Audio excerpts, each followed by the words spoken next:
Now, the next bit is that we need to ask you, the audience, to instruct the band. So we're going to look for 3 styles of music that will be reggae,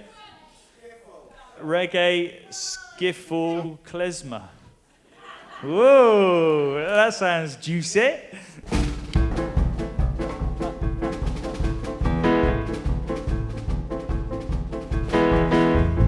This is how we do tongue fu. Get on this train of thought because we're coming through.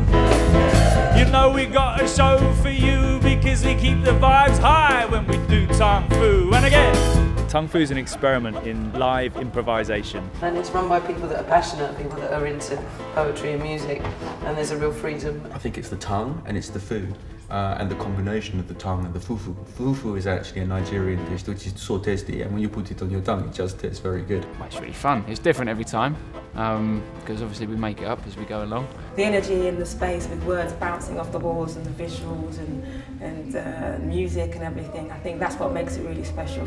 So there are 3 core elements. The first being spoken word. If the bad times are coming, let them come. Let the death drum break the slump before the once young brave succumb. The fickle flicker of desire expires if the bad times are coming. This is the only element that is pre-written.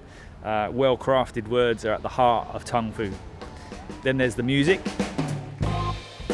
It's made me think very differently about playing music. Just because the demands that a poet makes of you are so completely different from the demands of another musician. And then review lots of dynamics, I reckon, and just kind of build to quite a kind of fat, and then Yeah. It's like how we've no idea how long the poem is. Yeah. Or really where it's going to go. They haven't told us, and then you just have to. Yeah, you just have to listen. And then there's the visuals. Well, I started working with Chris about 2.5 years ago, and he was doing it at Rich Mix, and I said to Chris, let me project something. I just saw this blank canvas, and eventually now, 2.5 years later, we're doing a live edit with about 15 or 16 different tracks of films all being pushed around at the same time. They really are connecting with whatever the performer is saying, and it somehow is working with the band, so it just gives it this extra dimension. Your dad believes in what he fights for you and I. But the men that send the armies in won't ever hear us cry. I don't support the war, my son, I don't believe it's right. But I do support the soldiers that go off to war to fight. Troops just like your daddy's sons, soldiers through and through, who wear their uniform with pride and do what they are told to do. We get the best spoken word artists in the country, poets and storytellers, MCs, comedians, and we ask them all to take risks in front of an audience. It's quite scary, actually, but I do actually trust the band because I know they're really talented fellows. They're really amazing musicians, and to just have some fun with maybe poems and try and kind of do them in a different way and think about them a bit differently. It's got a chip that allows me to hack into next man's phone.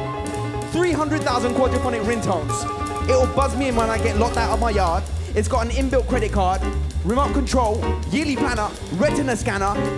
What I find makes it work is the fact that we have a very responsive and committed audience.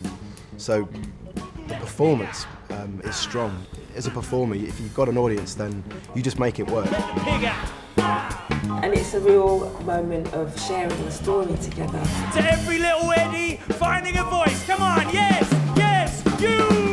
It's just shows that everyone's human, as a performer or as an audience member. Even if it makes you a bit shaky that you've got to go out your comfort zone, it's always quite rewarding because that's what you have to do.